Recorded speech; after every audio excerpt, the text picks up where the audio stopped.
Wait for it, and we're live. Hey, all you crazy sci-fi and fantasy fans, it's time for your daily dose of shenanigans over here at the Blasters and Blades podcast. Just a couple of nerdy veterans geeking out over our science fiction passions and fantastical fantasies. A place where magic is king, the sky is the limit, and space is the place. We are the podcast that puts the fun in dysfunction. So without further ado, I have to tell you, unfortunately, Stabby and Nick couldn't make it today. We did not check, all three of us, the movie. We just figured, we'll watch it before the show. We're good to go. It'll be fresh. And then we realized it was 3 hours and they ran out of time. So since they hadn't watched the movie, we're just going solo. And that'll be a lesson to us to check the time when we plan officially. And that's a note to you, dear listener. The movie we're talking about is, in fact, 3 hours long. So slot your time accordingly because you're going to get sucked in. So with that out of the way, we're going to let our guests introduce themselves. So I'm going to go in alphabetical order as determined by the great oracle known as Word documents. And Adam, A.M. Stevens, can you go and tell us who you are? Adam. Bueller. Adam. Beautiful. No, we lost him. Beautiful. Oh, yeah. Hello, that's me. I'm Adam Stevens. All right. Short, sweet, and to the point. All right. Jonathan, can you introduce yourself to our listeners and viewers? Yeah. I'm Jonathan Watson. Read a lot of short stories, working on my novel right now. Love nerdy things, video games, fantasy, books, anime, sci-fi stuff. All that good, sweet, and beautiful nectar of the gods. Do you have a preferred genre yet? For writing or for reading? For writing, yeah, for your writing. Yeah. So I'm a big fan, or I really enjoy writing sort of near future absurdist fiction, So kind of like what's a good example? I guess kind of like Hitchhiker's Guide to the Galaxy. So kind of sci-fi side, but things are just crazy.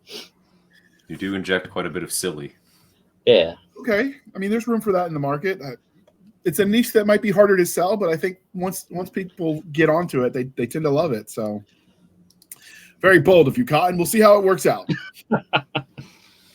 So what about you, Matt? Can you introduce yourself to our listeners and viewers and tell us how to pronounce your last name so I don't butcher it again? Sure. Yeah. My name is Matt O'Larenant. I am also filling in, I guess, for Nick as a veteran of the U.S. Army. I did 5 years active duty between 14 and 19 and was a Arabic linguist.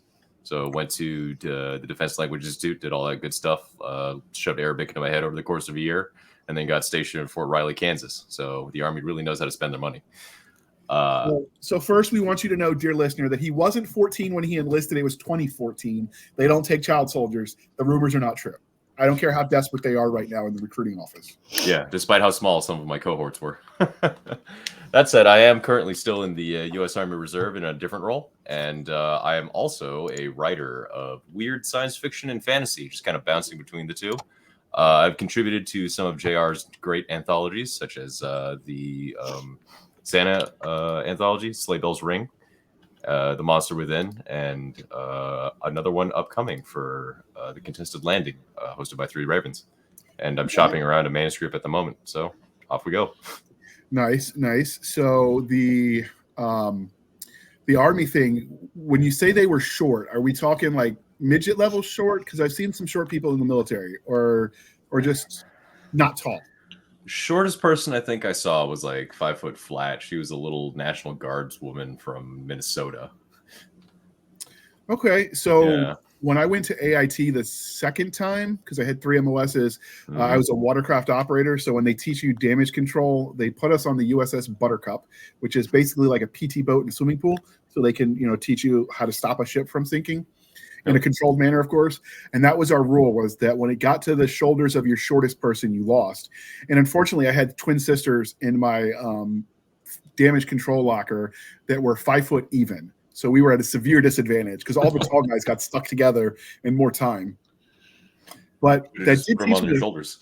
Yeah, that did teach me the valuable lesson that if you ain't cheating, you ain't trying. And I was able to find the valves, because if you trace it back where the leaks are coming from, and I'm putting leaks in air quotes, if you track it back to the source, meaning where the control people are doing it, not where we're supposed to be doing it for the scenario, you can shut it off, and miraculously the thing starts draining, and they couldn't figure out how we knew. Hey, yep. Good stuff. Trying. Yeah. One of the guys on the team got lost on the way to the bathroom, latrine, whatever. And there was a map on the instructor's wall that he found that traced all of it. So he took a picture. His mind, because we didn't have cell phones back then, not like we do now, smartphones. But he like had a mental picture of it, and we were able to sketch it out enough that we could trick him. Dope. Well, look at that intel gathering. Yeah, got to be 10% smarter in your equipment is the rule. Well, so we didn't think to call it intel gathering when we got caught, because we did get caught. Because let's face it, I mean, trainees, we've done nothing they haven't seen a dozen times before. So we didn't come up with the good excuses to baffle them with bullshit, as they say. I was definitely going to report this to the S2. Yeah, so that's the trick they tell you in the Army. If you can't dazzle them with brilliance, baffle them with bullshit. And it's a good lesson in life, I think. It'll get you far. Basically, fake it till you make it. Mm-hmm. So the next part of this introduction, dear listener, is where we first found this illiterate crew.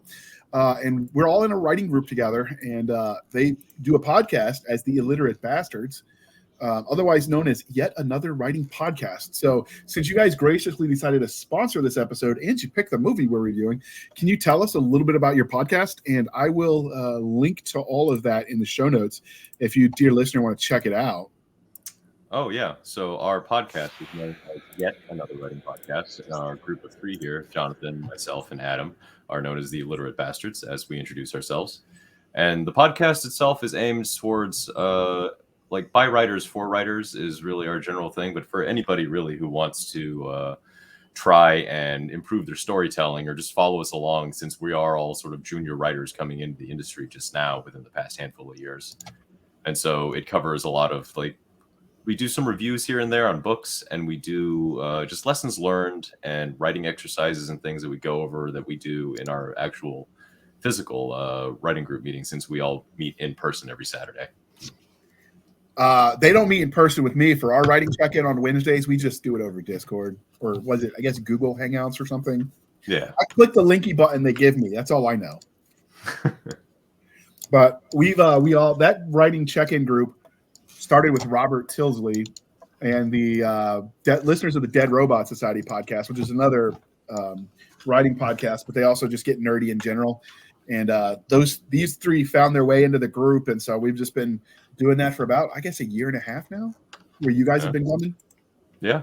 I think I found a little before then, as when I was ETSing from regular Army. I was like, man, like, I'm finally having time to myself, and I guess I'll go on Facebook and try and improve my writing. And, we met. Yeah, it's been fun, and that's how I got that into my anthologies. Before I was publishing them with Three Ravens, and we were doing myself. I could always guarantee submissions from these three, so that made it easy because you knew at least 30,000 of your words were covered-ish. So with that being said, let's talk about the movie that brought us here. So first, we're going to be reviewing the movie 3 R's. Its official name is Roudram Ranam Rudhiram, and I butchered the hell out of that, and I know it, but it will be in the links if you want to try pronouncing it yourself for funsies. It is an Indian film, but it's not Bollywood, it's Tollywood. Apparently there's a difference. Never knew that. I guess I thought all Indian films from India were all generically considered Bollywood, but are you guys aware of that distinction, since you guys were talking about it in the pre-show? A little bit, yeah. I mean, since India is such a large country with so many different languages, Telugu is one of those things, one of those languages that exists kind of on its own, and that's where this movie came from. So that's why we have the T for Tollywood. Okay. So it is an Indian film, but before we show the trailer and we start talking about the movie, how did you guys hear about it? Because since you guys recommended it to us as an awesome movie. I heard about it from Jonathan, who, for one movie night, had us all sit down and watch it, and it was amazing. So how did you Best find 3 this hours movie? of my life? Just crawling around the interwebs, a bunch of when it came out. Kind of like, how The Room became a phenomenon and everyone was reviewing it on YouTube and things like that. When this came out, it was just as big as The Room, but for opposite reasons. Yes, it's actually good. I don't think I've ever heard of or seen The Room. Apparently, I don't get out much. Oh, well, that's, like I said, it's the opposite experience, but it's so bad it's good. Bad. And in fact, James Franco made a film about the making of the disaster room. artist. Yeah. And so we still haven't done this, but I kind of want to watch both of those movies back to back. How long is they the compare? Room? Is it like another 3-hour production? Oh no, The Room's much. I think it just barely qualifies as feature length. Yeah, so The Room, essentially, there was a guy going to film school, and he just really wanted to get this movie out, but no one would make it because it was a bad film. And so he's like, screw it, I'll make it myself. So he and all his friends just make a movie. Yeah. And his name is Tommy Wiseau, by the way, and he's actually just an interesting person to read about. If you look at his wiki, like, he doesn't actually know his own birthday, so it's all estimated. How do you not know your own birthday? I think he was born in Eastern Europe sometime, and so they lost the records, and by the time he was conscious enough to request them, they just didn't know. Oh, do they at least like know a generic year? That's crazy to think about. Yeah, well, I mean, like, a lot of that stuff happened like with the Cold War, especially, and you remember when the USSR was the thing.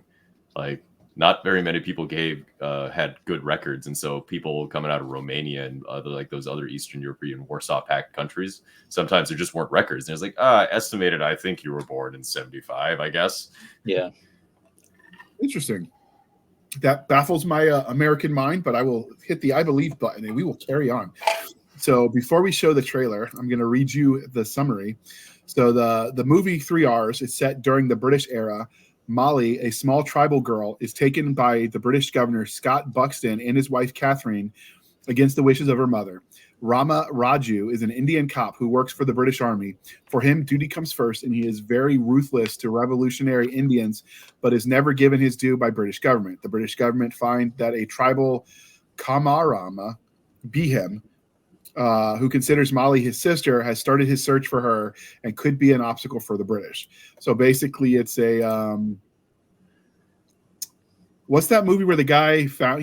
I have one very unique skill set, and you're going to regret. Oh, Taken. Yeah, it's sort of that vibe with the movie, and it's definitely interesting. It's basically two characters sort of poised against each other in an epic showdown with dancing. And they're also best friends. They do become best friends. So do you agree with that generic summary that we shamelessly stole from the Wikipedia? Yeah. Okay. So, dear listener, when we start reviewing the movie, we're going to talk about the blurb or summary, which we just gave. Obviously, we're going to show you the movie trailer, talk about the characters, the plot, the world building, cinematography, since it's a movie that matters. The movie poster will show that, and we'll talk about overall. So real quick, before we get started, I'm going to talk about the details. So obviously the movie is 3 R's. It was directed by S.S. Rajamouli. Does anybody else pronounce the Indian better than I am? Because I feel bad for butchering it. But just do it with confidence. Fake it till you make it. All right. So what I will say is that for all I can't pronounce their names, the movie was amazing and I didn't care. So this movie cost $69 million US to make. I watched it for my $9.99 American monthly Netflix subscription because it's one of the included movies. So it's kind of built in your subscription. I think you could probably buy it on Amazon. I didn't look because, like I said, it was in Netflix. It's approximately 3 hours long. It's exactly 182 minutes. So it'll take a little bit of time to watch it, but it's totally worth it. And it was released in March on the 25th in 2022. So it is a relatively new-ish movie. And the ad copy describes it as an adventurous, a fictitious story about two legendary revolutionaries and their journey away from home before they started fighting for their country in the 1920s. So does that ad copy work for you guys? Yeah, because I believe Komran Bhim and Rama Raju were real people. But in this one, it's the fictionalized versions of themselves as basically superheroes. Yeah, I liked it too. I thought that was pretty good. What about you, Adam? I didn't know if you... Adam? What did you think of the movie? It was... Oh, I loved it. I was asking if you agreed with it was summary. Refreshing to see something. Oh, the summary. Oh, yeah. That's about right. Okay. Now we're going to show the movie trailer, and we're going to have to mute ourselves because we're sharing the screen. But all right, if you could hit play for us, Jonathan. All right.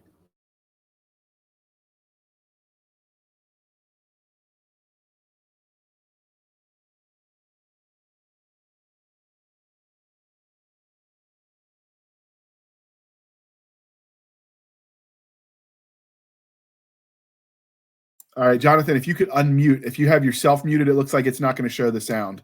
And if you could start it back for us. Oh, look at me. I'm so good at this. Nick normally does this part because when I do it, it freezes my setup. Right. Okay. Take 2. Here we go.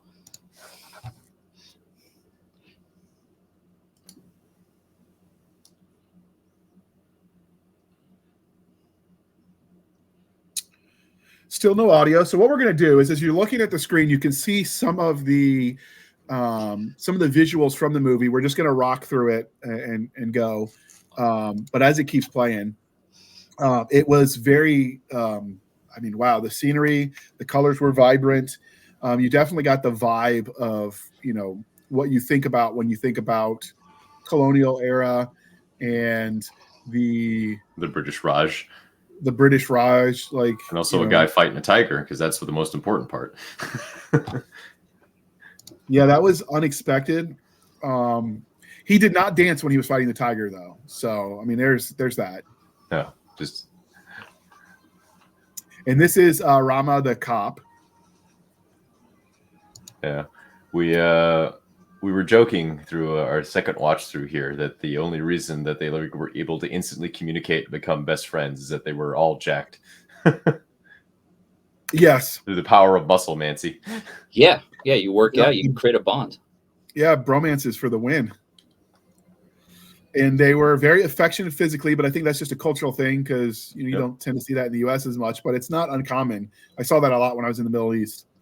Yeah. Like, 2 dudes holding hands as friends is like a regular thing. Yeah.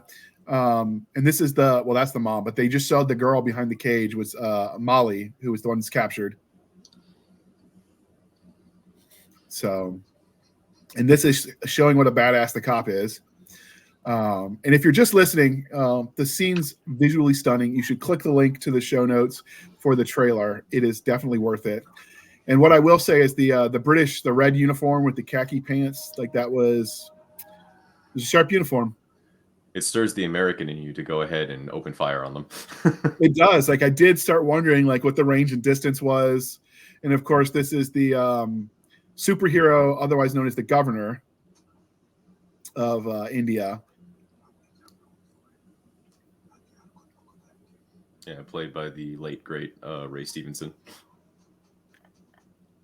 Yeah, this is goes when he goes God mode, which was kind of cool. He never seemed to run out of arrows, which was cool. It's like the Rambo where he never runs out of bullets. Oh yeah, got to bring back the spirit of the 80s. Yeah, I was digging it. That's probably a good way to describe some of the Bollywood stuff. Is the spirit, or Tollywood, I guess, the spirit of the 80s when it comes to film. Yeah. But the 80s had some awesome movies, so I am not complaining. So are you liking the trailer, Jonathan? You can talk too. Oh, what? The trailer's so loud I can't hear you. That's pretty funny. All right. So we will take that off the screen. And you could just close it. So you were hearing it. We weren't. Interesting. We'll have to look into that for next time. Yeah. So what did you think of the movie trailer? Obviously, we've all seen the movie, but would that have sold you? Yeah. Oh, yeah. I mean, the part where Beam grabs the motorcycle, picks it up, and then he's about to start using it as a club. I mean, boom, sold. They had me at, he just roared back at the lion as it like scratched his chest and almost ate him. I'm like, dude, I got to know more. Yeah, it's so cool. It's so cool. I feel like this is the atmosphere that comic book movies should have, the MCU, where it's just, crazy. We're going crazy and we don't care. Yeah. And it wasn't like, go ahead. Oh, it was just like, it's not unbelievable, like giant laser beam fights at the end either. It's just like you got your street level guy who's just got super strength. Yeah, and super friendship. Well, he was blessed by the gods, and what I did like was that gun, the sniper rifle that the governor had, with all the fancy stuff on it. I'm like, can I get that movie prop, please? I want it for reasons. I know, right? Yeah, And if it doesn't work, I want it just to put on my wall because it's so pretty. And that scene where he's grabbing that sniper, he's grabbing it in the air after he's been launched up, after a tree has fallen into his car, and so he's doing a trick shot, 360 no react to ambush. Yeah. Totally how they trained me at the infantry school. Totally. Jump in the air like you just don't care. Wave your rifle around. 360 no scope. Yeah. No aim even, because you are one with your rifle. That's what they really were talking about in the infantry creed. That was it. You are one with your rifle, so you don't even have to aim. Yeah. I did like the trailer. I thought they picked good scenes, and there's always a danger with the trailer where they show you all the cool stuff.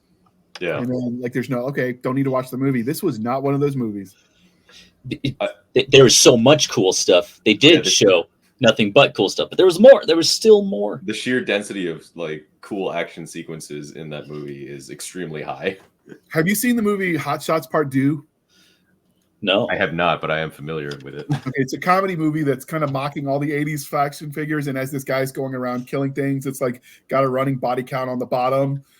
More kills in this movie, more kills than Rambo, whatever. I felt like they needed one of those scrolls with that forest scene at the end where he's fighting the special forces.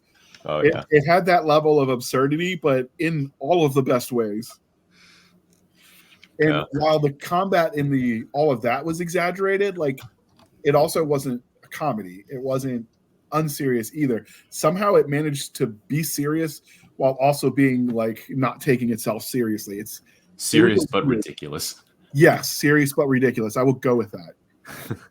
I love the thematics at first where it's okay, this guy has a horse. He's always going to have a horse. This guy has a motorcycle. And then at the very end, in that forest fight scene.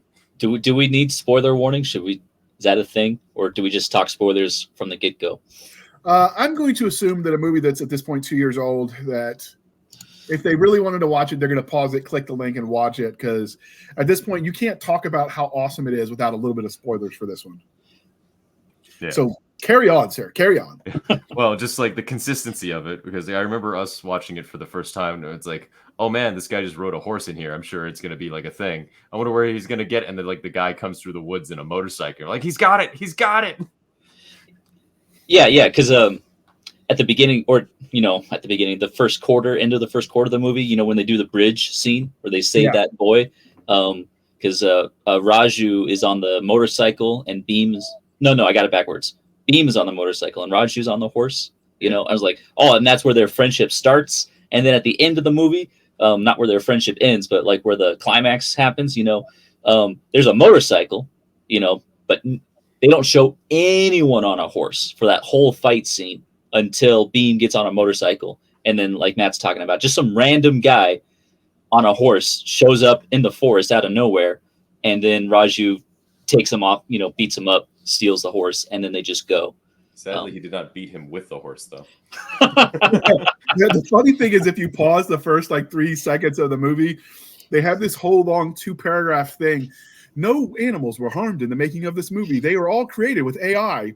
It's PETA, leave us alone. Yeah, it's so good. But there's that great scene when they attack the compound with the zoo. Right in the middle. Yeah.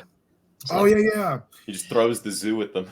Yeah, and then I think Beam literally throws a mountain lion or cougar or something at some British guy. So he does it a couple of times. Yeah, they just throws a jaguar at a guy and just here it is. Yeah, and there was the scene in the compound where they're attacking to try to save Molly the first time, and they have at one point Rama, the cop, has the brazier, the fire holder, it's a brazier. Yeah. And then somehow Beam has this hose from the fountain, so they're polar opposites, fire and water. Yeah, right? Yeah, that the theme throughout goes. the whole movie. Yeah, I thought, and then they switch at the end, which was kind of cool. Oh, here's another one for you, JR. What did you think of the Greek chorus, all the music that was inset in between with the subtitles? I didn't watch it with subtitles on. Okay. So there were parts I didn't understand, but I could understand most of it because most of it is in English. So just all the inset music actually is a Greek chorus. So if you ever watch the movie again, if you put the subtitles on, because they actually sing about what's happening in the plot and how cool their friendship is. Yeah. So here's the thing I will complain about of this movie. My only complaint is that whoever did the sound stuff needs to be fired, because the volume for the speaking is really low. The volume for the music is really high. And so you're constantly like yo-yoing up and down from like extremes to try to get the volume not to blow your speakers or your eardrums. And so I'm sure I lost something in that. But when I watched it on Netflix, the sound adjustment levels were just way off.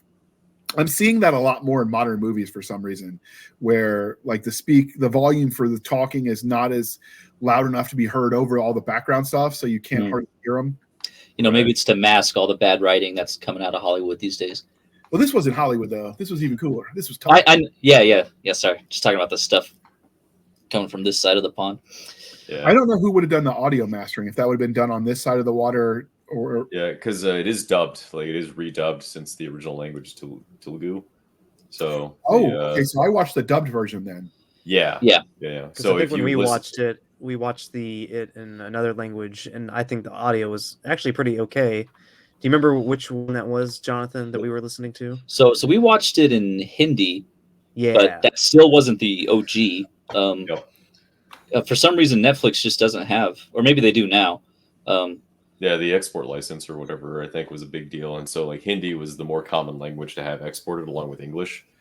And I remember you kept saying like it doesn't matter what language we watch it in, let's watch it in Portuguese. And I was like, yeah, dude, Portuguese sounds so cool. But the problem with the Portuguese dub is they dubbed the English parts as well. Like anyway.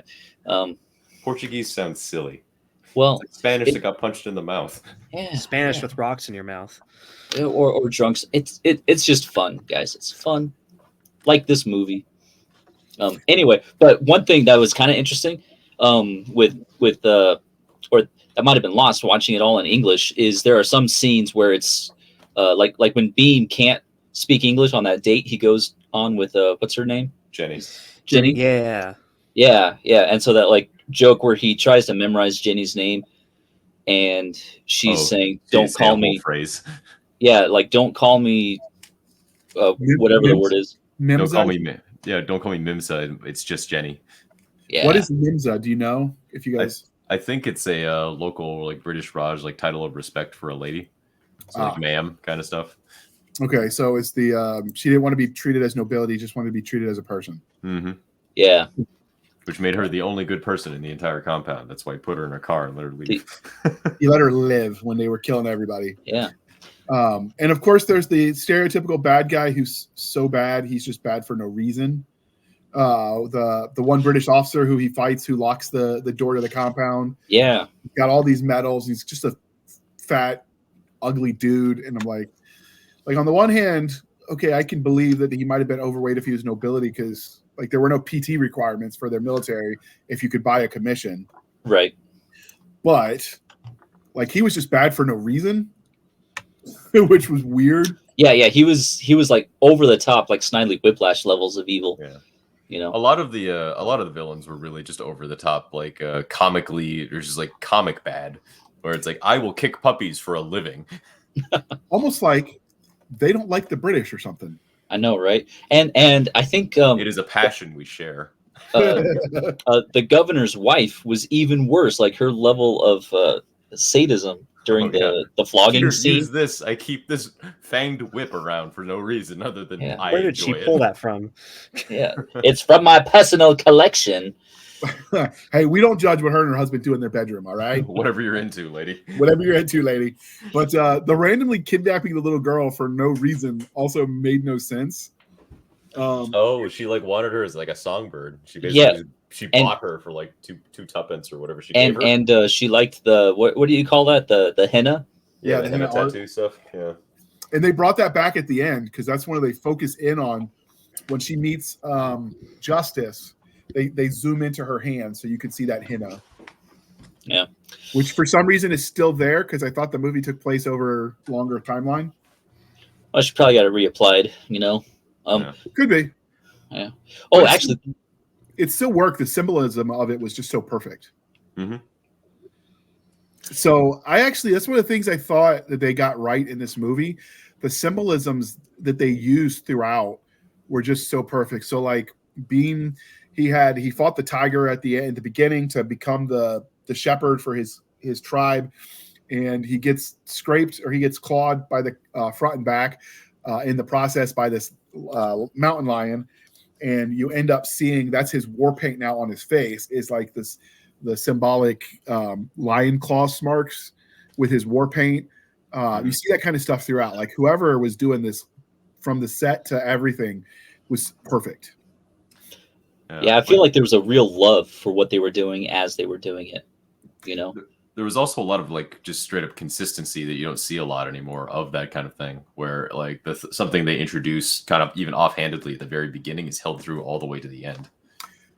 You see that in the progression of Ram's uniform, where he gets more medals and more medals throughout for his service. And like you can watch the progression of his uniform. I couldn't tell you. I mean, they're consistent, same medal, same place. If it's the right order, I wouldn't know. What I can tell you is they were consistent. So many times you'll see movies nowadays where they'll show the army and one way the ribbons are this way, and then they flip them the next day with no rhyme or reason to it. And if you're going to get it wrong, just be consistently wrong. At least that's better than moving it around. Yeah. I mean, even the film in the 80s when I think it was a lot better, they didn't do that. If you watch Rambo, because I stayed home sick one day and I watched all of them in back-to-back order, his whip marks on his back from his POW days, they move around. But at least it moves around movie to movie and not scene to scene. Yeah. This one, the scene to scene stuff was so like uniform. Like they paid attention to those little details. Yeah. And honestly, like I think the movie really gets a lot of like the little details that make you believe it, and then so it never really like the action is ridiculous, but it also from the core storytelling elements, it doesn't stretch your suspension of disbelief. Where it's like, yes, I emotionally would react the same way this character if I were in his position. Yeah, I think it's over the top just to get us emotionally to the place of where reality would be, you know, like, and we wish we would be able to punch through a wall, you know, or, you know, like when Raju is so pissed that he betrayed his best friend, you know, and he's just like punching that wall apart. I mean, that's demolishing his heavy bag. Yeah. Several times, actually. Yeah. It kind of reminds me of something that Jonathan, Matt, and I have talked about before. And like when you try to tell a story, like even something that's just real, like you tend to over exaggerate just a little, you embellish it just a little, because like the feeling of it never matches up to like what actually happened. Like when you were in the moment. So I think the movie and its exaggerations kind of like bring that emotion like back up to mind of like how it feels for everything that's going on. Right. Because there's so many things that just can't happen. Like when Beam goes to rescue Raju near the end of the movie, and he's able to, you know, use geolocation, putting his ear to the ground and doing that little dance beat that they friendship did. Dance. Yeah. And you know, it's just like do do do do do. Wait, wrong movie. Anyway, so is there any truth to the rumors that the literate bastards have their own friendship dance that you guys break out into? I can neither confirm nor deny.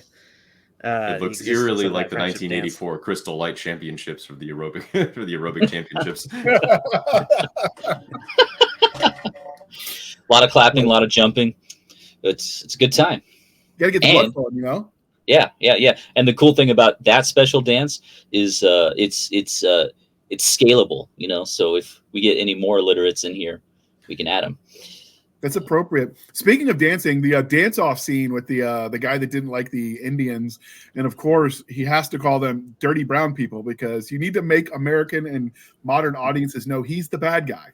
Of course. How else would they know? Right. So he has to not just be insulting and a jerk; he has to be a racist, insulting jerk.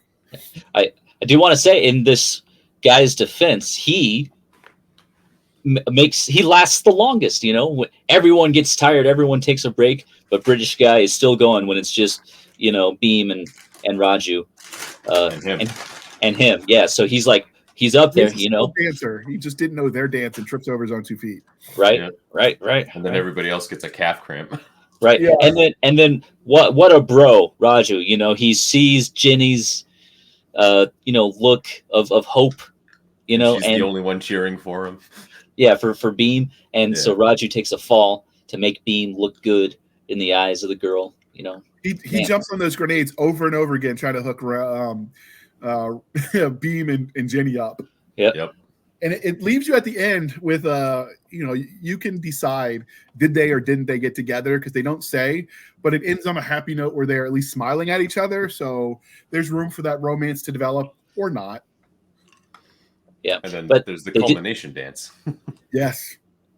Yeah, and Ginny was the only British character in that final dance scene, right? Yeah. Yes. Yeah.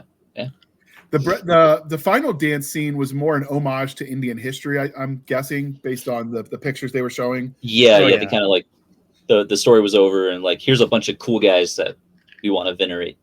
Yeah. Yeah, and there was strangely a white lady that was one of the ones they venerated as part of this era. So I am curious enough about like their independence movement. I'll probably check a few books out from the library just because I want to know more. But it was definitely, they made you feel how much they suffered under the yoke of colonialism of the era. And if you just look at the statistics of like their death counts, because so much was being taxed and sent abroad that literally villages were dying off. Yeah. As my rough understanding from like a few class hours dedicated to this in general world history. I mean, it was not a pleasant time in India for them. No, not at all. I think it's really interesting too, now that like this movie has achieved such prominence, that it's getting people who like us who had never really learned about like in depth about Indian history, because like the only person that would ever come to mind is Mahatma Gandhi. It's like, oh yeah, he did the Indian like resistance movement. That's what got them to leave. But well, what about everybody else? And there were other resistance movements along the way that didn't succeed, which I would equally count. Like, I don't think you only get credit if you win. I think every time they stood up and put their lives on the line and their bodies on the line for their beliefs, like, that's commendable. Even if I don't always agree with the various causes, like, I don't know. I think there's so many people have convictions without a willingness to stand behind them, that I can respect anyone that will, put their money where their mouth is, so to speak, even if I think their ideas are horrific. I mean, that at least is something. Yeah. And so there were this a couple guy's doing something. Yeah.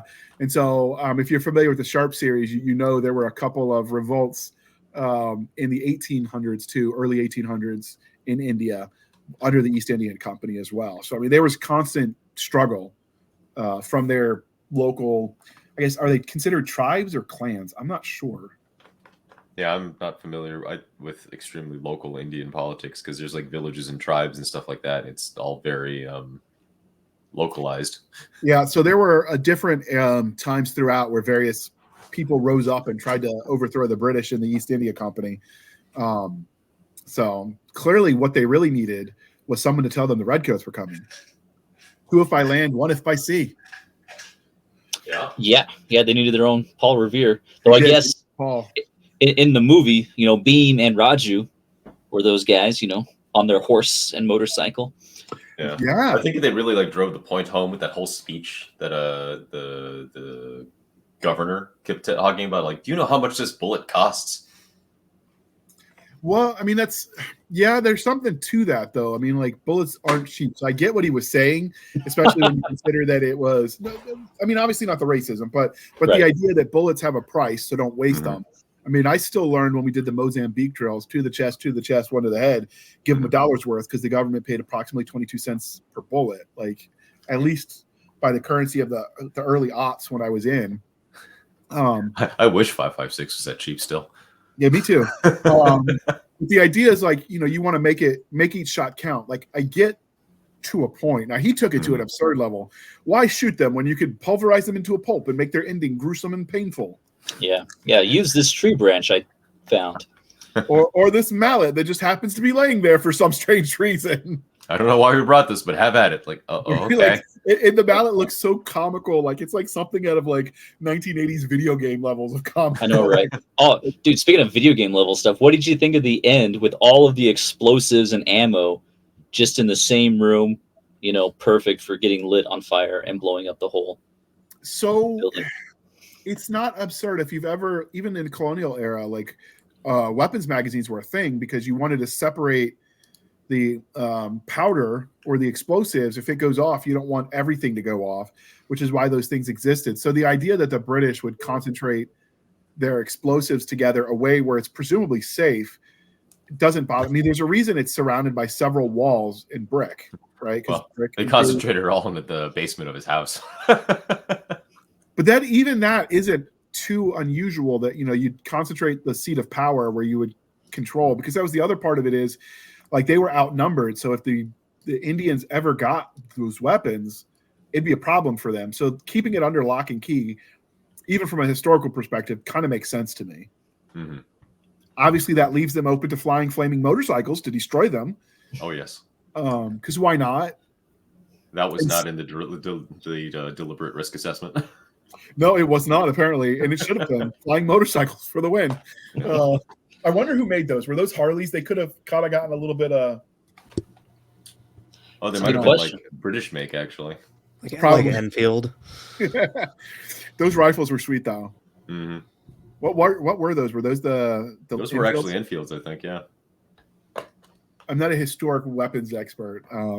Yeah, I think those were Lee Enfield rifles in like the old 303. But yeah, my historical specialty was colonial America, mostly because I didn't want to learn a foreign language. Unlike Jonathan, I was not skilled with the tongues. But yeah, the weapons were consistent too. Like everyone, you didn't see random different weapons, with the exception of the weird dude in the suit and tie, who I guess he was like the aide, who had a pistol. The manservant. The manservant had a pistol, but otherwise everyone had the same weapon, the same bayonet. Like it was consistent. Yeah, and generally, like back in that era when the landed gentry were the officers who would run around with a pistol. Yeah, and have you seen Captain Obvious commercials? Yeah. No. That's kind of what the uniform that the British officers were wearing reminded me of, the way they were portrayed. I don't know how accurate that would have been for what they were wearing, but but it was certainly shiny. Mm-hmm. I mean, if I was doing steampunk, that's what I'd want my uniform to look like. I remember there being another alternate uniform for some of the British Raj, like historical stuff, where they actually had khaki shorts because it was so hot over there. Yeah. Kind of like what they were wearing at the beginning of Raju's scene. I guess they were in pants, weren't they? But yeah, they were in pants the whole time. But that color. Yeah. I mean, the khaki was the uniform of the period for the British Army. So, I mean, that part wasn't off. They even showed them wearing the leggings. What are those called? I want to call them spats, but that's not it. Anyway, the things they had on their legs, the leg gathers, like even that was period done when they did the close-up. Mm-hmm. I've seen that before in World War I stuff. Nice. It's designed to keep your pants tight, so that way you don't have flapping around and getting caught on things when you're walking through. Oh, it's like those little bands you used to put on your pants when you rode bikes. Yeah.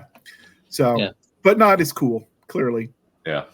What did you think of the symbolism they did where they were constantly showing the concertina wire as the great divide between the haves and the have-nots? I mean, pretty straightforward there, and like it definitely like played into like how they were being treated too. And if you watch the scene where they're walking through the city and they're doing the bromance scene, you even see on one side Raj is Ram, the cop. I'm getting the names. He's walking on one side and it's colorful, it's clean, neat, and then on the other side of the street in the dirtier section is Beam, where it was clearly like the non-affiliated with the British and then the British servants, like clean and dirty, wealth and poor. Like and I think the other one too is that it's civilized versus rural, essentially, like urban versus rural, where a lot of the British stuff, they obviously went more very urban, very like organized and neat, and then like the more classical like village life was represented by Beam. Yes. Yeah. Though I think that like on the nose symbolism is part of what made this movie great, because it just leaned into trope. Yeah, and it just leaned hard, and like, hey, why worry? We're just here to have a good time and learn about Indian fictional history. Well, not fictional, but exaggerated history. Yeah. Oh, they had that in a disclaimer too, like, please don't sue us. Although I don't think anyone that would have been in the 1920s fighting is probably still alive to sue. Or would have anything against this movie. Yeah, this movie was very pro the rebellion. Maybe they were afraid the British were going to sue them. Yeah, for showing them in such a comically evil light. Though they're probably used to that. I mean, the Patriot with Mel Gibson. You know, I was just thinking that too. Yes, the Tarleton's character. It was like, Yeah. when did we still care about what the British thought? Since 1776. That's the running joke is when they were doing the Kate and Meghan Merkel. Was it Meghan Merkel? I don't know. The royals, when they were all over the news. Oh yeah. My standard answer is we fought a war in the 1700s, so I don't have to care anymore. Yep. Yeah, twice. Yeah, 1812, the Electric Boogaloo. We beat them twice and we saved them twice. Well, they did burn down our house. True. But I mean, it did let us remodel. So, I mean, I guess. Don't make us team up with France to beat you again.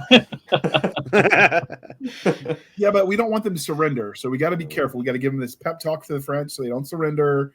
Yeah. Well, there's a tunnel now, so they can just walk there instead of having to take the boat. This Their is entire true. country is the size of one state. That's the one thing when I was overseas, we did some, obviously I work with coalition forces. And then, like, we'd talk about places, they can't fathom the idea, like, that Texas, for instance, is bigger than some of their countries. And that's I know, just right? some of our So, like, when I talk about, 2-hour drive, like, that's doable for work. And they're like, what are you talking about? I could get from one end of my country to another in 2 hours. Yeah. Like, they have trouble fathoming, like, the vast distance of our country. I think that's like a very American thing too, where we talk about distances and time. Like, oh yeah, it'll take me an hour to get there. Versus you ask somebody from Europe, like, oh, it's X number of kilometers. Like, like how long is that? Yeah. You could do the math, but I mean, sometimes the time isn't conducive. Like, oh, I'm driving on the interstate 60 miles an hour. So in theory, 60 miles is an hour. But anybody who lives near DC knows 60 miles might be 4 hours. Yep. So I mean, that's for us though. I mean, like you talk to a European and you try and like get them to give you a time of travel. It's like they never know. Well, even Americans that don't live in cities and have to deal with traffic, they don't talk about distance and time either. They do it in distance still. So I think it's just kind of like, who has what's more I don't know what the word is. I guess more relevant, Conducive? to that person's society, whatever, blah blah blah. Point is, different cultures, different stuff. We drive a lot, have to deal with traffic, so time's important. And speaking of driving, they did have some fancy cars that the governor was driving around in. Those old 1920s cars, the suicide doors and everything. Yeah, my God, those were glorious. I mean, I'd almost want to be an extra on that movie just so I could drive those cars. Like, I don't have to like do any cool things. You don't have to show my face. Just let me drive the cars, please. Yeah, right? Those are pretty fancy. They were. And they looked so well kept. So, I mean, they're probably reproductions, but I don't care. They were awesome. Well, knowing some of the stuff that they still have around India, they might actually just be actual originals that are super well kept with like some repro parts. Wait, really? Yeah, because a lot of the stuff in India, like they just kept it. Like when I was there once, I saw stuff from like the early 1900s still in use. Like when a guy was walking around with like an old Springfield, and it's just like as part of the police force. I was like, what the heck? Okay, cool. Yeah. If it ain't broke, don't fix it. Yeah, a lot of studios have just sort of old cars just on hand. Like, oh, what time period we're in? Oh, 70s. All right, just pull out the 70s cars. And so there's a lot of people that just have pristine vehicles that they just keep in storage, and they bring them out for period movies. So, what did you think about the governor and his wife as characters? Love to hate him. The most straightforward, comically evil people I've ever seen. It was like, you immediately, you could tell, like, oh, yep, they're evil. I didn't know they invented Botox in the early 1900s. Yeah. Well, so Catherine doesn't necessarily like the version that I watched because I watched the translation. Mm-hmm. Like, she took the girl, but like she doesn't necessarily come off as comically evil, just insensitive. Because there was something lost in that translation where it wasn't clear why she was taking her. Oh yeah, it was because there was a in the scene. She's speaking English. The village doesn't understand, and their manservant is pay translated. her for her song or whatever is like what she says, and then like it was like, I'm buying your child so she can come sing for me. Well, and it wasn't uncommon in British society for the rich to kind of do that to poor kids, although I think it was more considered a good thing. Send my kid to the rich house to learn to be a scullery maid so they don't have to beg on the street or whatever. I mean, just from my limited understanding, because I've read Charles Dickens, right? Like, Matter I'm of not an perspective. expert on British, right? But my understanding was that wasn't uncommon for as part of a cultural thing. So I kind of took that more as a mismatch of cultures, like misunderstanding. Yeah. What about go ahead. It was definitely just like one of those things where it harkened back to an old like societal standard that we don't see anymore. So like, especially like they portrayed the villages as actual villages, you know, Yeah. where like you see those people, it's like that's just how they live, which is something I think is really lost for the verisimilitude of like Western made movies these days. yeah, we can't recreate that feel. Yeah. Because like hearing my mom talk about like growing up in a village with a canal that ran through the middle or whatever, and we used to she used to dive in and swim every day and like do these pranks with these boats that would go by. Like that's a very foreign experience to modern people. It's even a foreign experience to people that live there now because everything's so polluted. Yeah, I understand that's a problem in India now too. So it was amazing how clean everything looked, because you see modern pictures from modern India and you see like rivers of trash, and it's kind of sad. Yeah. Hey, industrial society was a mistake in certain areas. But back to the bad guys. I thought it was amazing. And I guess from the very beginning, you know, it's kind of neutral. But then when the governor orders the man to kill or to, you know, bash in the girl's mom, you know, I guess that was the moment, you know, mic drop, like, oh, now we know they're straight up evil. And it was actually kind of a puppy moment. Yeah, and it was really like overly brutal with how much they went in on the makeup and stuff to show the blood and damage done to the mom. The first time we watched it, we just assumed she was dead. Yeah, I did too, until the end when they showed like, oh, okay, I guess she didn't die. Oh, she's just severely concussed. Yeah, I mean, because there was as much blood was pouring out, but that's the other part. Like they had so much blood pouring out of Beam when he was being whipped. Yeah, like dude, that dude lost all of his blood. He's dead. Yeah, you have literal rivers of blood, and the guy live splattering everywhere. You know, speaking of that whip scene, go ahead, Adam. I was gonna say, like the arrows in the quiver, that he just doesn't run out of blood. Yeah. Yeah, you just have got time to bleed, as Governor once told us. This is what happens when you stay hydrated. No. He wore his T-belt and changed his socks and took his ibuprofen. Just take a knee and drink water every now and again. You'll just have that much.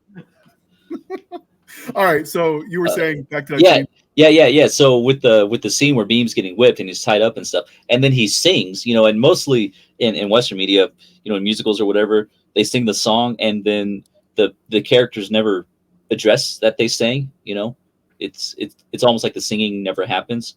But in that movie, you know, Raju is like talking to someone else and it's like, I've been trying to unite India, you know, but for years and years, but he did it in one day with just one song. So in American like musicals, when they do the singing, it's presumed that that's just the dialogue. They just happen to be singing it. So they don't really acknowledge that the singing happened. And that is a difference. I don't know if that's a Bollywood/Tollywood thing or just something they did different. I haven't seen a lot of this stuff, but I'm game to watch some more. Yeah, our musical theater tradition is just different. It's just interesting seeing interpretations of it that way. Yeah. It was, that was kind of cool. And he was talking about he was trying to arm the populace so they could fight back. Raj, the cop, was, and with one song, Beam had inspired the weapon of freedom or whatever in everyone. Was kind of the speech he gave, which was well written. It was kind of touching the way he worded it. A lot more poetic than what I'm saying right now. Yeah. I also found it really interesting to see the scale of what they wanted come together and him realizing how a grassroots movement would be like so much more effective when he's inspired the fire and everybody to do the revolution. But his goal had been to be arming an entire, like at least multiple villages worth of people with guns from the British. to Right. like incite the revolution. Meanwhile, like Beam's whole thing, which is like, I was just a country bumpkin. I just wanted to get Molly back. Like, I didn't see what you saw. I didn't know what you were doing. Yeah, the bigger picture. And that scene is so touching when Beam meets Raju's are they married or just Fiancé. No, it's fiance? fiance. Yeah, fiance. And she essentially retells their whole story, or like that'd just be fascinating, to be Beam, hear this woman tell my story back to me that she heard from her fiance, and then realizing like, oh no, what have I done? I betrayed my best friend. Well, and that's what he says, And her Yeah. name is Sita, Sita. By the way, I just looked at the credits. Yeah, Sita. Yeah. Yeah. And she was I a must great go character. rescue him from prison where he's been doing nothing but pull-ups. Yeah. No, she's Oh. going to get the body, remember? Yeah, she was expecting him to die. No, but- I'm talking about Beam, Beam. where he runs over and Raju's just been doing nothing but pull-ups the whole time. Yeah. And I love meeting once a week, by the way, because bad guy's gonna bad. They wouldn't see them. and the trailer showed that scene where like Raju and Beam are doing like a piggyback ride, and Beam is doing squats, and then Raju is like doing pull-ups with both of them, and then that pays off later in the movie when they kind of do a Transformers combining thing, Yeah. and Raju's like riding on top with the rifles and stuff, and then when they climb that tower together, Yeah. I just loved how fun Freak that the was. mighty take All it I'm to the thinking extreme. is there was some crazy Indian Army NCO who came up with that as a trust exercise, and they just decided to put it in the movie. Right. Have you seen videos? This isn't in the movie, of like the Indian military parades, and they It's have crazy. My knees hurt just watching them march that way. Yeah. I mean, the Yeah. Brits do it too. The stomping around thing, it's very Yeah, European. The goose stepping. Yeah, well, I mean, goose stepping is very specific angles, I think. Yeah. Because that was a very German thing, but just the stomping around. And there's this one scene, or not a scene, that you can find videos on YouTube of the Indian and I think it's Pakistan that share a border where they Yes. do the weird dancing at the gate that links the two Yeah. cities. And every day the sergeants of each guard like do a dance off for the Yep. audience. I'm like, again, and then they got those ridiculous hats that I'm like, the Swiss army would kill for those at the Vatican. 'Cause they just- It's really funny too because of how much they hate each other and how much history they actually share as a people. Yeah, when you watch them do the closing of the gate ceremonially, they appear to respect each other. At least the soldiers at each gate. Yeah, maybe those guys have learned to It's get along. I learned from another guy actually that I worked with who was a Pashto linguist, and like he learned Hindi as well because they're mutually intelligible. Right. And, like they share so much history because people used to just move back and forth across the area the whole time. They're basically they're mostly the same. Everything's mutually intelligible, and only at some point that they go, "Oh no, you can't be here." Interesting. Yeah. But speaking of characters, what did you guys think of Beam and Raju as characters? Beautiful, like that bromance, just and their psychic bond, and we were joking about it that once you get a level of muscle mass on your body, you just develop this psychic link with other You see muscle people. other ripped dudes and go, "Yes, I know." Yeah, That's what they want you to think they're just flexing in front of a mirror. What they don't tell you is that mirror is actually quantumly linked to other muscle heads, and they are actually doing sign language. right. Yeah, so I believe that scene on the bridge was just so like they've never met each other. Raju and Beam, they've never met each other. They both see this boy in danger. This train was derailed, and a bunch of oil got onto the water, and this boy in this little like raft is surrounded by fire, and he's going to drown unless they rescue him. And they just look at each other, point in one direction, point in another direction. And then Beam is like, they did hand and arm signals too that made absolutely no sense. yeah, Of course. yeah. No, they yeah. pointed at each other and went, "Wait, you have enough muscle Yeah, mass. You yeah, can understand me." And they were so far away. But I loved like Raju's like looking through the crowd, and then Beam just like raises his hand, on the beach of the riverfront or whatever. And it's Games just like, recognizes game.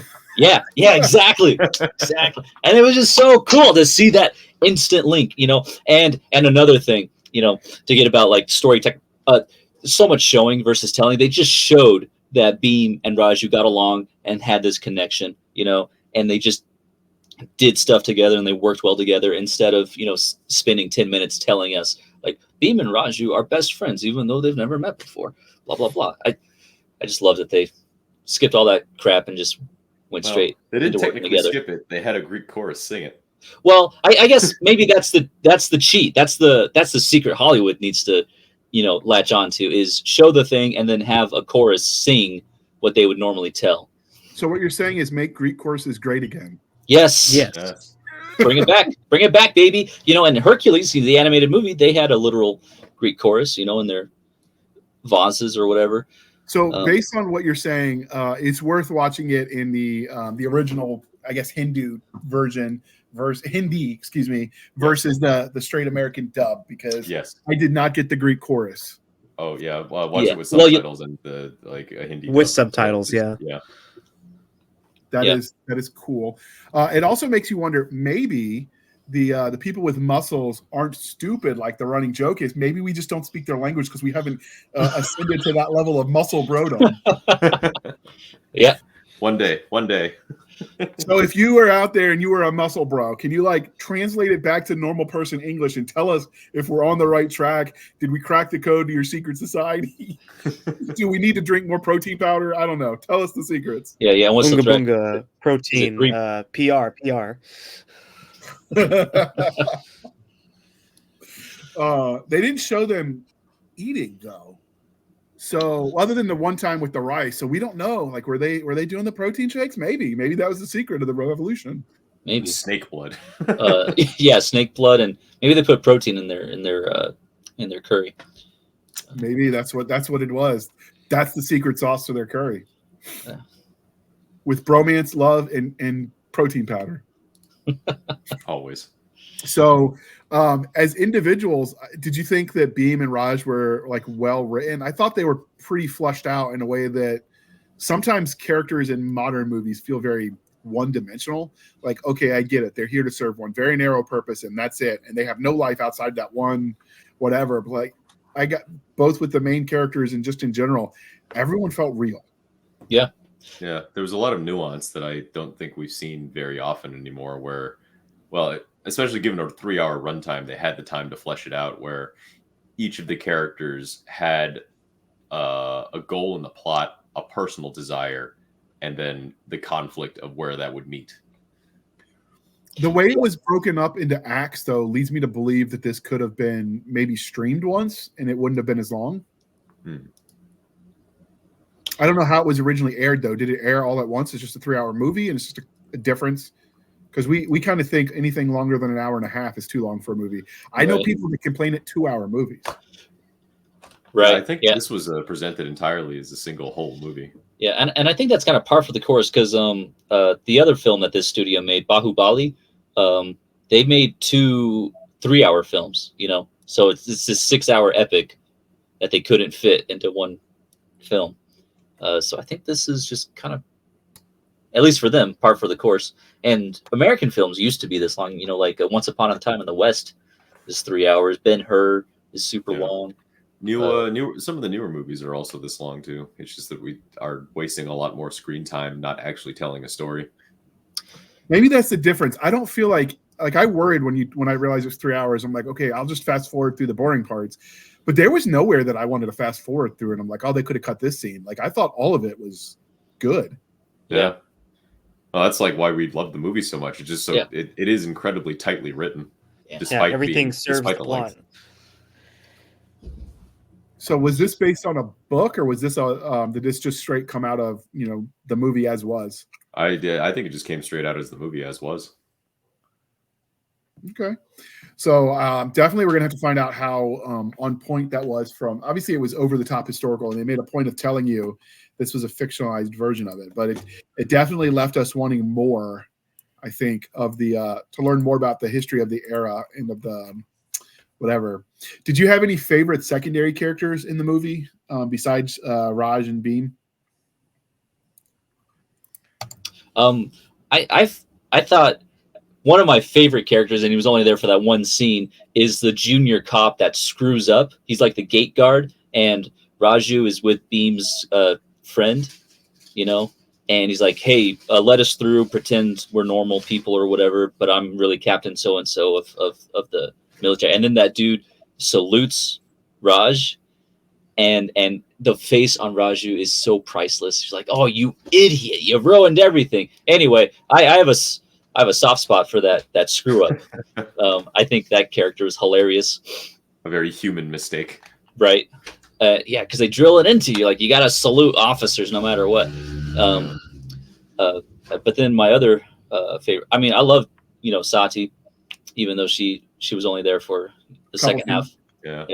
Friggin' Raju's dad. Yes. Yeah. Oh yeah. Yeah. He's like at the death scene where like he goes out all kamikaze style. Yeah. I wonder if India has an equivalent, but he's like just smiling as he's surrendering himself, and he's like, load, aim, and suddenly everyone's freaking out and backing up. It's like, who the hell is he talking to? Yeah. And that was another cool thing about the flashbacks. Like, they had their own narrative too. Like, it could have been its own movie.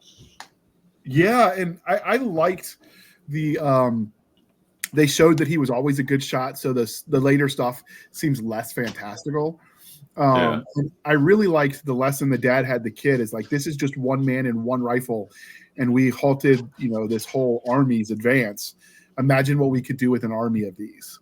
We could drive them from our land, right? Like, that was such a powerful scene from father to son. And then he okay, this is a huge spoiler, but Raj kills his own dad to save his village. On his dad's orders.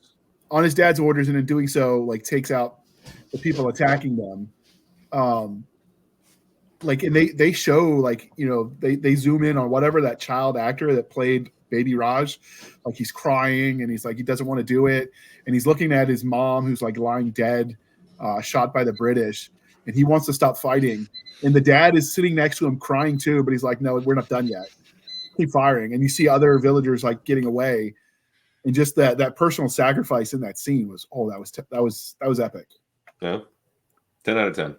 Absolutely. I can't think of a single scene that I didn't think was a 10 out of 10. So I'm curious, what was your favorite scene in the whole movie?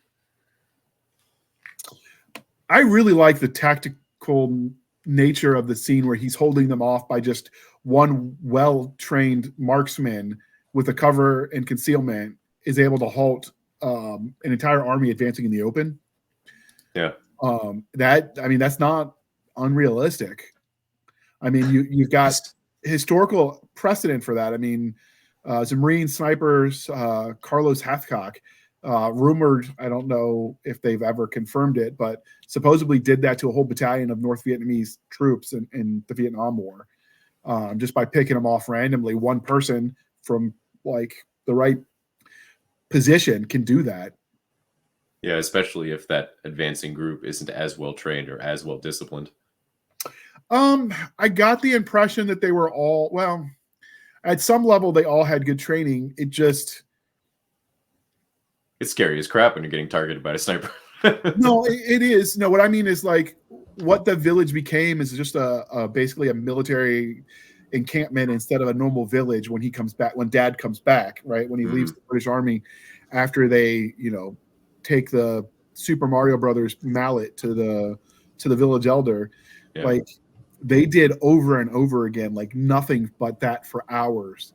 And so it wasn't that the British were poorly trained. I just think that he continued the training almost to its own, like, martial arts with his weapon, like gung fu, I guess, gun fu. Yeah. So I want to knock anything to the British and their advance, kneeling and standing. They were offering the side profile, which is exactly how I trained in the late 90s, because you didn't have the bulletproof, the flak jacket with the chest inserts. So you wanted as small of a profile as possible. Like, that seemed period accurate for what I understand of the era. It's not too different than what I learned before body armor became ubiquitous, right? Yeah. So for me, that was my favorite scene. And I guess my favorite secondary character would be Jenny, just that dynamic with her and Beam. And she was totally down to flirt with him, even though her culture would tell her that was wrong and should be shunned. Right. Well, and she barely spoke each other's language. That was a lot harder to get if you watch the English dubbed. But then the way Beam did the head wobbles, all bobbleheaded, like, got it across, which I thought was comical. Yeah. And he's like nodding no, and then Raj was like, no, shake your head yes. every guy needs a wingman like that to help them get a date. Right. Yeah, willing to throw nails out into the road. To break the law. Who cares? Cop's going to break the law just for his bud to help her. I got you, friend. He's like, I'm going to help you get a girl's number. So what about you, Adam? What did you think? What was your favorite scene and what was your favorite secondary character? I think same favorite secondary character as you. I really liked that dynamic and the whole little like side love story. That was dude, the bro moments with that was so good. But my favorite scene I think has to be Raj's introduction when his CEO tells him to go arrest a man in the angry mob, and he's like, "Oh wait, no, that's not a good idea." And then Raj is like, "No, I got this." So that's and he just does it. You're underselling it. So they're all in a compound, surrounded for whatever reason. The masses of India rose up around this compound in the middle of nowhere. Full on riot, shaking the fence. There's like a handful of them and hundreds of whatever. And somebody throws a rock and it hits. I think it was the governor's picture. Yeah, it knocks down the governor's picture. I wasn't sure if that was like supposed to be the royalty or the governor. Oh yeah, like the king's picture or something. Yeah, but he's like, I want that man's head, and then everyone looks at him like, and then the guy starts whimpering almost. That gives that order, and suddenly out of nowhere, Raj is just like, I got you, bro. He grabs a stick with like a police truncheon. Yeah, he does a jump flip over the 10-foot tall fence. And he takes his hat off first, right? Yeah, he hands his hat to another guard. No, he sets it on the barrel. Remember? Yeah. Oh yeah. And it zooms in on the British crown on his hat, and then he just jumps off up, essentially different height items to flip over the fence, lands in the crowd, and just starts throwing his baton. And then just when you think he's done for, the crowd is kind of piled on him. He hears the guy in his head, give me this guy's head. And he just like, okay, I guess I'm not done yet. I haven't got this guy's head. And he just starts wailing on him. Yeah, he just wades through the crowd, just smacks everybody left and right. He just Doom Marines his way across this crowd of people. And like all the way up into the point of where he actually gets the guy. It's just insane to watch. I can tell you that crowd control does not work that way. No. Well, yeah, and I think that's a good thing on the movie's part of setting, because that's the first action scene, right, of the movie? The tiger capture. Yeah, okay. Gotcha. So the second action scene. It's the scene that introduces Raju, because like Beam gets introduced with the tiger capture. It's like, okay, this guy's so badass, he captured a tiger with his bare hands, essentially. But that at least didn't suspend disbelief. He just was fast. Like, he's running this course to get them to follow him because they were going after what he thought was a wolf that was attacking their herd. So he's going to trap the wolf, right, to stop whatever. And they had basically like a net snare that he was trying to lead them across. And suddenly Lion sees the Beam, jumps for Beam. He dives, it attacks the wolf. And so he keeps going, and suddenly it's not the wolf chasing him, it's the lion. And the trap just was not ideal to hold something that big. But nothing about what you saw there, I mean, having studied hunter-gatherer societies, like none of that part at least broke the suspension of disbelief for me in the way that the fight scene with Raj did. Right. But go ahead.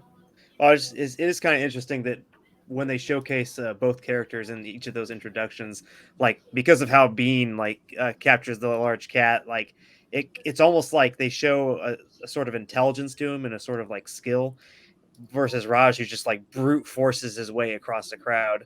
So it's like two different. It's the fire and water thing again, where like the water is patient and like can erode stone through sheer patience, and then the fire is just like consuming. So that was just kind of another cool like showcasing of each of their just personalities as well. Though Raju is the one that was planning for 30 years. But I wanted to say that Raju's intro is the part where it just sets the expectation. Physics is gone. Like, we don't care about it, and that's okay. These men fun. Are superheroes. Yeah. So that would be equivalent of ours, Abraham Lincoln Vampire Hunter kind of flick for them. Yeah. I would now like to see Bollywood tell the story of the American Revolution, or Tollywood, like these guys, Penn Studio. Let them do it. Yeah. I could just now, like, I could just see like George Washington randomly breaking out and dance with Cornwallis and then like ripping his head off for no reason other than because. And he's just I'm incredibly here for it. jacked. Yeah, and he's jacked. Oh, I would watch the hell out of that. It'd be fascinating to see India or any other country take on America's history, because like, oh man, I think it was like a Chinese propaganda movie where like they're depicting like the U.S. Navy, and I think it was MacArthur, which I forget which. Oh, you're general talking it about, was. yeah. But anyway, Yeah. they just make America like look so badass, and it's just like it was almost like a backfire propaganda. Where it's like, now you just made America look even cooler, man. Like, what are you doing? The movie So, Team America, that was supposed to be a lampooning of the U.S. war policy and foreign policy, yeah. and then like all the troops were like quoting the movie. It was like a cult classic with the for people they were supposedly mocking. Were like, no, we love this shit. Yeah. Yeah. Oh, same I've thing with seen- Starship Troopers too. Yeah, that's a little bit more complicated of a depiction, I think. But it's definitely. I mean, I enjoyed it. So Yeah. First, you must learn how to laugh at yourself. yes, And then the guy next to you. I've seen some of the Chinese propaganda with the World War II versus the Japanese. Mhm. Some of that's pretty over the top as well. Not to the level of Bollywood with like the singing and the dancing and the Mhm. Superhuman fighting flips and stuff, but Yeah. it's definitely makes me want to watch more in this sort of genre. Yeah. So if you do have, dear listener, any other Bollywood or Tollywood movies you want us to review, like hit them up. I'll drag these 3 back with us and we'll do the thing. Oh yeah. Because this was a lot of fun. What did you think of the plot overall? Keep it simple.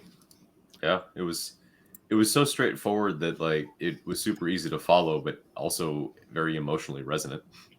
And it was the same plot as You've Got Mail with Tom Hanks and Meg Ryan back in the day, except that was a love story, where a man and a woman secretly talking to each other via email, but they don't know each other in person. Then they meet in real life and they're kind of at odds. One owns this Barnes and Noble type book conglomerate. One owns like a little bookstore, and they have to fight each other economically, I guess. But then they fall in love. And Raju and Beam, it's not romantic; it's just a bromance. But They love anyway. the revolution. Yeah, they're and anyway, just that, I guess, that dramatic irony, because we learn almost immediately that, or we know from the get go that Raju is undercover. But And also Beam is undercover as like the other, like as the guy from the village. And He's they pretending to be do some dude in the village. They do show you when they're talking about what Raj does when he's like flipping around, and they say they're more afraid of Raj than they are this supposed shepherd that's coming to look for Molly. Oh yeah. I mean, they pretty much showed that. Oh, and when speaking of fear and stuff, at the scene right before when they've got Beam in prison, and he's like talking about how we can torture them and make it even worse for him emotionally, and the Governor Buxton is like, "Now you've learned the lessons of empire." yeah, That scene was so on the nose, and I'm like, Yes. "Yeah, I It's know even- exactly what you did, and I still like it." What's the actor's name for the governor? It's kind of a famous actor. Ray Stevenson. He's dead Yeah. now. Yeah, he passed away. Yeah. recently. But he also played in that Star Wars show, Ahsoka. He was Yeah. the villain in that, and he was by far the best part of that show. Scenery. Yeah, And his special effects in this were like his jumping and flying around and doing all the cool things. Like, I don't know, it didn't appear they were using a stunt double, because they were straight up on his face and body the whole time. Like, that was not a lookalike. That was the same actor. I mean, they might have done it with the magic of Hollywood, and I'm cool with that. But like, it was very clearly him in the scenes. yeah. Like that scene we were talking about near the beginning of the tree crashing on his car, and he's flung up into the air with his rifle, and he just grabs. I mean, I can't think of a. It's live action anime. It's just so over the top, but it's done tastefully and in a not. I don't know what the right word is. It's not believable, but It's I don't know. Enjoyable. Enjoyable. It's stylized. Yeah. It's got Yeah. style. What do you think overall of the plot, Adam? I think I said this a little bit ago, just like that. There's not a wasted minute. The movie's 3 hours long, but all 3 hours are just everything pays it forward to the overall outcome. And so, like I think Matt even made a point of this, that it's just so it's very tight. It's very tight, and I love how everything just kind of comes together. I don't really have anything to complain about this movie, but yeah, it's a little flashy at times, but like they established pretty early on that this is the kind of movie that you're along the ride for, and so yeah, no, I think they did a great job all around. So for those watching, on the left is Beam, and on the right is Raj, with The most perfect mustache ever. Yes, and it never flaps around when he's doing his superhuman flips. Yeah, it's like Raj has his mustache, Indiana Jones has his hat. Yes. yeah. So you're saying they're glued on there? Maybe, So Raj takes his hat off when it's necessary. I didn't see Indiana Jones doing that. That's true. But Indiana Jones didn't have as cool of a mustache. I think if he did, Maybe too much. He had the whip. That's the alternate timeline when Tom Selleck actually played Indiana Jones like he was supposed to. Oh, Did you yeah. not know that? I did not. Yeah, no, he was busy doing Magnum PI, and so he couldn't do it. And so George Lucas was like, "All right, Harrison, I guess you can do this one too." Yeah, it was. So we've talked about the plot. What did you guys think of the world building? I don't really have a lot to say that we haven't already. I thought it was pretty on point. I mean, they did a good job showing the world.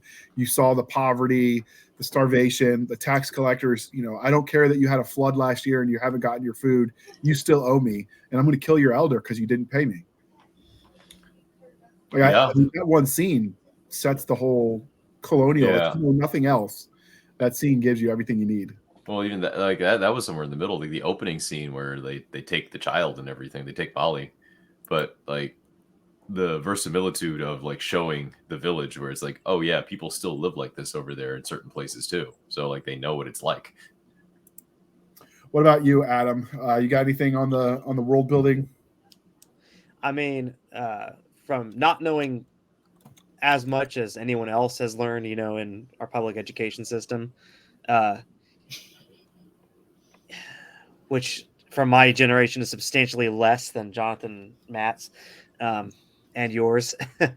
I think they did a good job of encapsulating the time period, and from what I've seen of other like historical pieces and like even like read about it, I had no question of what time period it was, and this is 1920s India under British colonial rule. So, no. I just want to reiterate what you said earlier, JR, about their attention to detail and the continuity. Because I don't know how it actually was, but because it was consistent throughout, I can buy it. I can buy into that. This is pretty close to how it was. And it definitely was Hollywood stylized version of what like the 1920s clothing and uniforms, and the ladies were still in long dresses, but they weren't wearing all the floofiness underneath. So like it kind of fit with the evolving fashion. The uniform seemed period-ish to World War I from what we get from Hollywood. So I don't know if it was period accurate, but it was period consistent with what we see in popular media. So it was enough to hit the I believe button. Yeah. I was also impressed that they had them running out of bullets, and you didn't see the mag that never ends. So I thought that was good, because logistics mattered in this movie, because that was the whole theme, was if we want to fight back, we need weapons. Right. So, I mean, that was Raj's whole quest, is to get high enough where he has access to the weapons. Yeah. Yeah. And even when they were being silly, they were still being serious. Like during the escape scene, and Raju is holding both rifles. I think Beam, he charges both rifles for him, since Raju can't. Yeah. Working the And Beam, for all he was, I mean, a good fighter, he had the spear, whatever. When it got to the guns, he's like, yeah, I could shoot them, or I could just pulverize them to a pulp with this giant metal stick. Let's take that option. Yeah. And that fits his character way better. Like he didn't magically learn how to shoot. He just, you're sorry. No, I was gonna say that because he grew up in the village where it was more primitive, and they showed that from the beginning. You know, I just thought it was well done. It was consistent, and then at the end, like, you know, you helped me fulfill my promise to my father. How can I serve? Like, how can I pay you back? You could train me, which I thought was just so cool. So, all right. So this is the movie poster, by the way. I'm going to throw some of them. There was a couple of them that came out. So this was one of them, which I thought was good. And the R's also meant Rise, Roar, and Revolt, which I guess is what the other title for it was in Hindu. I think the joke was that like RRR doesn't actually stand for anything. Like they do Rise, Roar, and Revolt, and like the other three, the Roudram Ranam and Rudhiram, are actually the actors and director's name. Is it really? Yeah. So it's just kind of like, yeah, whatever R means to you. Interesting. So this is one of the other posters. Again, the fire in the water, which, you know, was a theme. And then this is another one of them. This looks a little bit more modern. It's still the fire in the water theme. I don't think this one encapsulates, because these were all official posters. I feel like this one is a glorious image. I don't think it encapsulates anything about the movie other than like two buff dudes running. It reminds me of the movie posters for Speed, you know? Yeah. Or any given Mission Impossible, watching Tom Cruise run. Yeah. Yes. It reminds me of the dance. Go ahead, yeah, John. no. Yeah, that it just reminds me of every community college graphic designer's first project. Yes. All right. And this is, of course, the dance scene where, you know, love that. They got the snazzy outfits, color coordinated, you know, fire and tan, I guess, the Rock. Mm-hmm. So like that's almost in keeping with like the tan khaki from his uniform, which I thought was still symbolic. Yeah.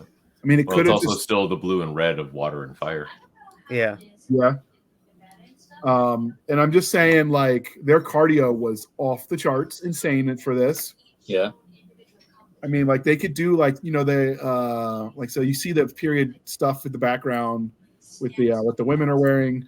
This is Jenny off to the left, on the far left. But yeah, like the clothing was kind of consistent. I thought it was well done. I also found it really funny that the one black guy in the movie was the drummer in the jazz band or whatever that was there. Just randomly, there's a band suddenly, and you know, oh, we're gonna bang on the drum with this silver plate. Yeah. And he gave like the look of approval to Raju when he started using the drums, and then when Raju goes to dance, that jazz drummer is like, "I got you, bro." You know, this man just keeps it going. Yeah. So maybe that's how they're bridging the divide. The Rhythm Brothers, and by that I just mean anybody that has a sense of rhythm, not because the guy was black, and then the Muscle Brothers, and together they will form a language and make a dance. By our powers uniting, the dance-off commences. And kicking up the dust as they were doing it kind of creates that, I don't know, something about that scene was sold by the dust just kicking up at their feet. Yeah. So, yeah, did you guys like the posters? Did you think they worked? I'll be honest, this is the first time I've ever seen the movie poster. The first poster that you showed, I think, is the best for me. This one? Yeah, that one. Yeah, that one sells it for me too. Let me do some zooming in for you. So this is Sita in the middle, the fiance of Raj on the right with his uniform, and then we've got the more rural Beam on the left. I don't know who the guy in the middle is. Is that his dad? That's Raj's dad. Yeah. Yep. Beam didn't get a dad in the show. I mean, he might have one, obviously, but we didn't get to meet him. Mm-hmm. And so, like, I just like the poster, and then you see even the details of them clasping hands in the middle of this R's, which is very Soviet style of art in that on that relief, which I just kind of like it. It's very nationalistic. Yeah. Yeah, I mean, it works, and it's just more of that symbolism and leaning hard into it. Yeah, consistent themes even in the random art stuff. Yeah, Though Yeah. I will say, Go ahead. I was just gonna say I love how happy and like having fun they look in the dance picture. They Yes. just It's like it looked like it was actually fun to film on top of being fun for the characters. yeah.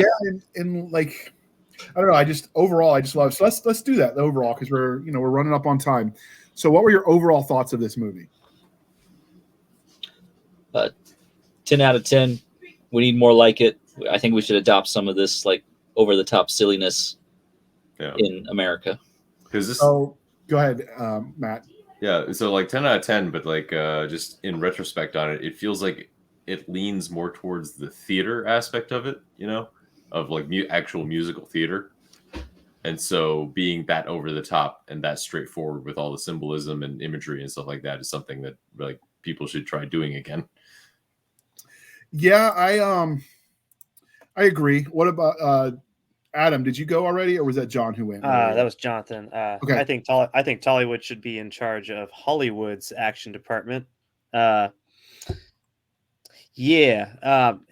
bouncing off of what Matt said earlier, like, yeah, no, just it was very refreshing to see something that's almost like straight out of over the top 80s, but also like sort of like a callback to like older style like mediums where or media where it's like I think of just first off like Mary Poppins, where like you just had the sort of the musical like dance films that were just sort of like way more prevalent back in mid 20th century.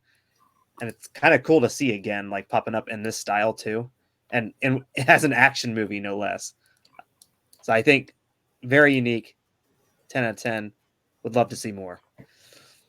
Yeah, I generally do 5-star ratings because that's what people are familiar with like Amazon and whatnot. So this is definitely a 5 out of 5 for me.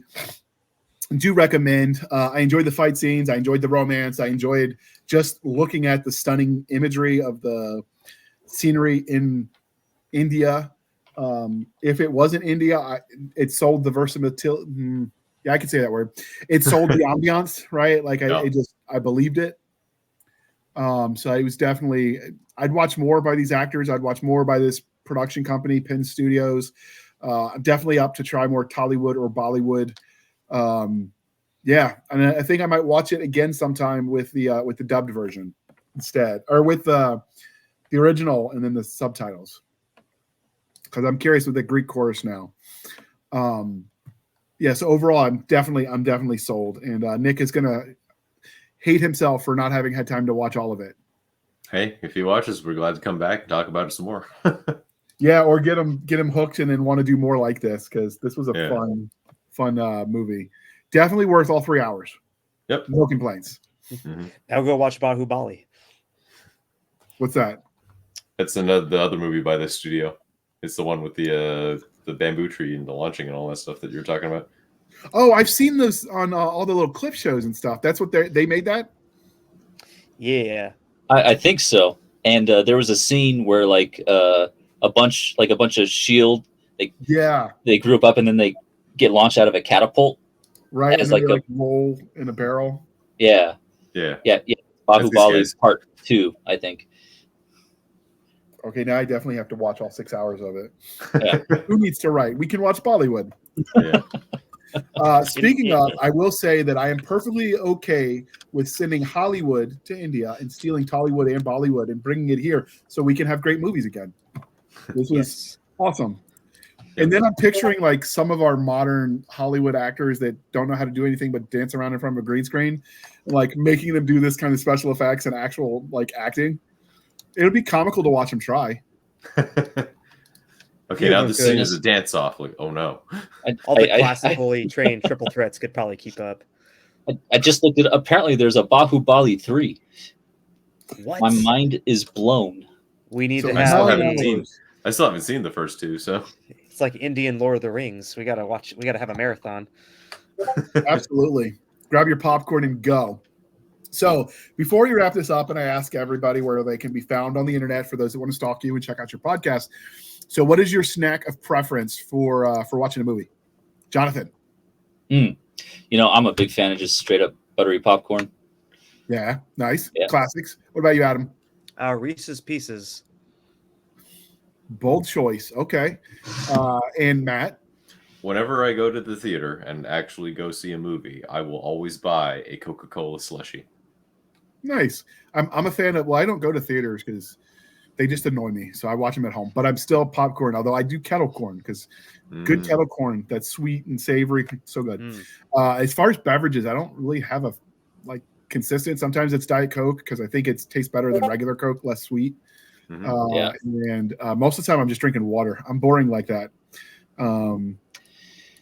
Maybe if I hydrate enough, I could bleed like all of my body's blood and still be okay.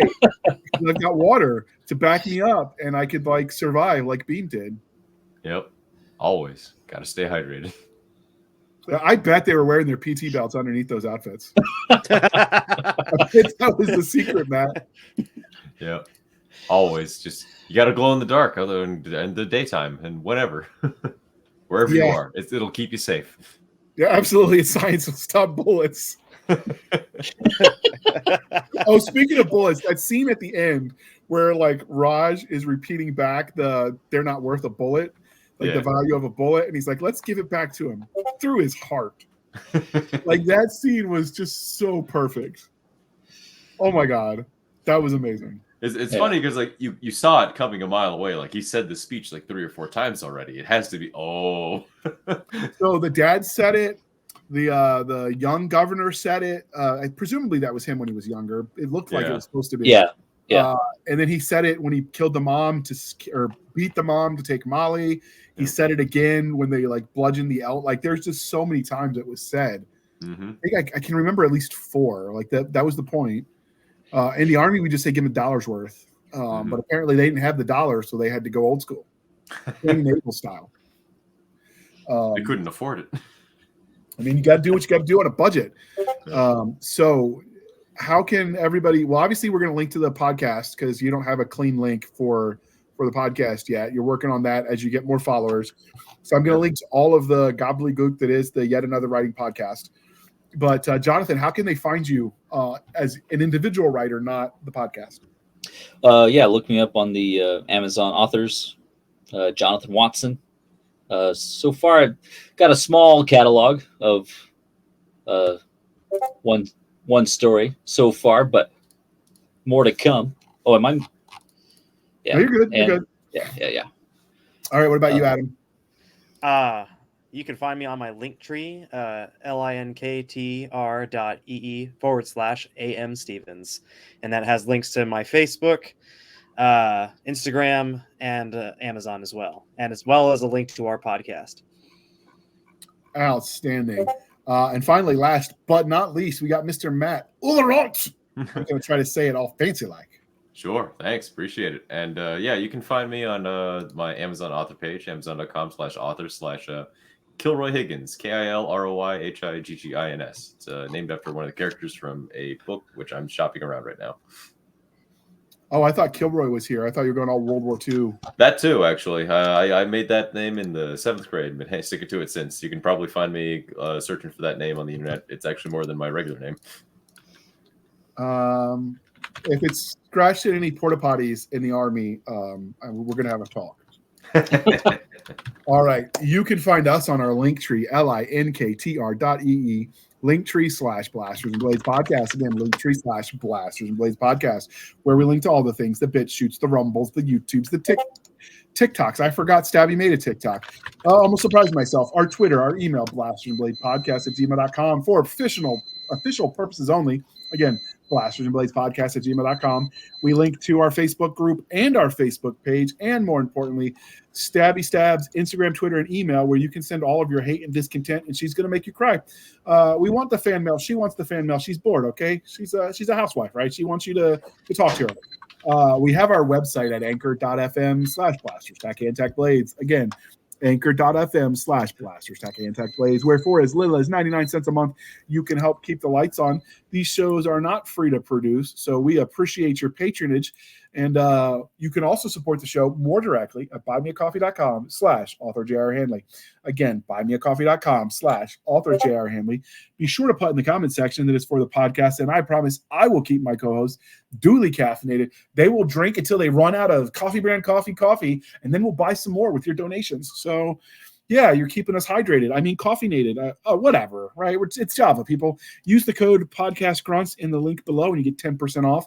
It's made in America, roasted in America anyway, and shipped and packaged by an American company, which, if that matters to you, that's a thing, since most of our listening audience is in the continental U.S.